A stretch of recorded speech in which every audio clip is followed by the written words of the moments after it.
Good morning student. आज हम पढ़ेंगे हिंदी सृष्टि हिंदी पाठमाला कक्षा 3। विषय सूची। पाठ नंबर 1 आगे बढ़ते जाएंगे, ये हम पढ़ चुके हैं। आज हम पढ़ेंगे पाठ 2 ईमानदार रामू। पाठ 2 ईमानदार रामू। एक गांव में रामू नाम का लड़का रहता था। उसके गांव का नाम सकरपुरा था। वह सरल विचारों का लड़का था। इतना गरीब था कि उसके पास एक कुल्हाड़ी के अलावा कुछ नहीं था। वह जंगल में लकड़ी काटता था और लकड़ियों को बेचकर अपना जीवन व्यतीत करता था। एक दिन नदी के किनारे लकड़ी काट रहा था तो अचानक कुल्हाड़ी उसके हाथ से छूटकर नदी में जा गिरी। रामू नाम का एक लड़का था जो सकरपुरा गांव में रहता था। वो इतना गरीब था कि उसके पास एक कुल्हाड़ी के अलावा कुछ नहीं था।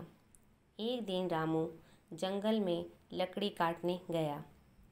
अचानक जब लकड़ी काट रहा था तो उसकी कुल्हाड़ी अचानक सी उसके हाथ से छूटकर नदी में गिर गई। रामू बहुत दुखी हुआ। उसकी समझ में नहीं आ रहा था कि वो अब अपना जीवन यापन कैसे करेगा। जब कुल्हाड़ी रामू के हाथ से छूट के नदी में गिर गई तो रामू बहुत दुखी हुआ और सोचने लगा कि मैं अब अपना जीवन कैसे व्यतीत करूँगा। रामू को तैरना भी नहीं आता था। रामू को तैरना भी नहीं आता था कि वो अगर तैरना भी नहीं आता था, इसलिए वह ज़ोर ज़ोर से रोने लगा। रामू को तैरना नहीं आता था, इसलिए वह ज़ोर ज़ोर से रोने लगा।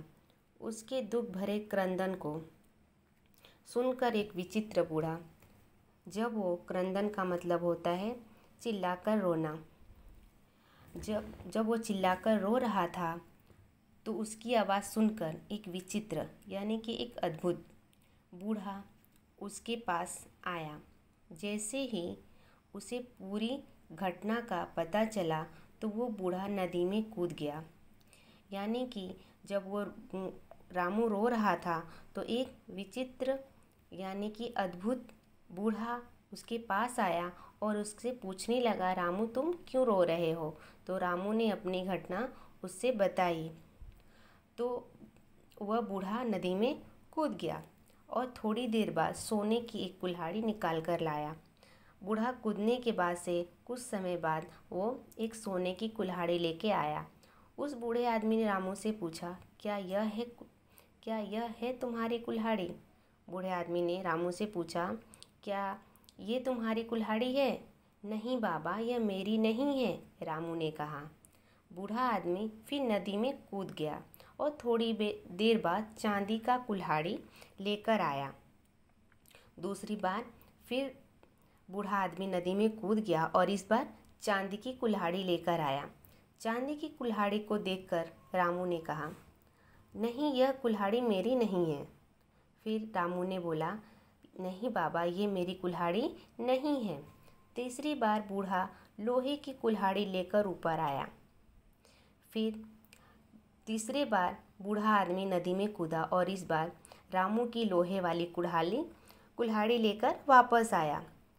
बूढ़ा नदी से जल के देवता के रूप में बाहर आया। जब वो तीसरे बार रामू की कुल्हाड़ी लेकर आया तो जल के देवता के रूप में वो बाहर आया। रामू खुश होकर बोला, रामू खुद अपना कुल्हाड़ी देखकर खुश हो गया। हाँ हाँ हाँ, यह मेरी कुल्हाड़ी है। हाँ हाँ, ये मेरी कुल्हाड़ी है, रामू ने बोला। हाँ, ये मेरी कुल्हाड़ी है। रामू ने खुश होकर बूढ़े को आश्चर्य से देखा। रामू खुश हो गया और वो आश्चर्यचकित होकर बूढ़े को देखने लगा और धन्यवाद देते हुए कहा, और उसने बूढ़े आदमी को धन्यवाद देते हुए कहा, बाबा आप मेरे लिए ईश्वर के समान हैं। बाबा आप मेरे लिए भगवान के समान हैं। क्या आप जल के देवता हैं? उनसे वो पूछता है, क्या आप जल के देवता हैं? जल के देवता ने कहा, बेटा, न तो तुम लालची हो और न ही बेईमान, इसलिए तुम लोहे की कुल्हाड़ी के साथ साथ ये सोने और चांदी की दोनों कुल्हाड़ियाँ भी रख लो। जल के देवता यानी जल के भगवान ने कहा, देवता ने कहा, बेटा तुम ना लालची हो और ना ही बेईमान हो, इसलिए मैं तोहफे के रूप में तुम्हें चांदी और सोने की दोनों कुल्हाड़ियाँ भी देना चाहता हूँ। वो बूढ़ा वास्तव में जल देवता थे। वो बूढ़े आदमी जो थे वो वास्तव यानी कि सही में वो जल देवता ही थे, जिन्होंने ईमानदारी और सच्चाई का साथ दिया। सचमुच उस दिन से रामू अमीर बन गया। फिर भी वो अपना काम स्वयं करता था।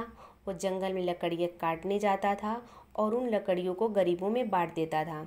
उस दिन से रामू बहुत अमीर हो गया, लेकिन फिर भी वो अपना काम खुद करता था और जो जंगल से लकड़ियाँ काट कर लाता था वो गरीबों में बांट दिया करता था।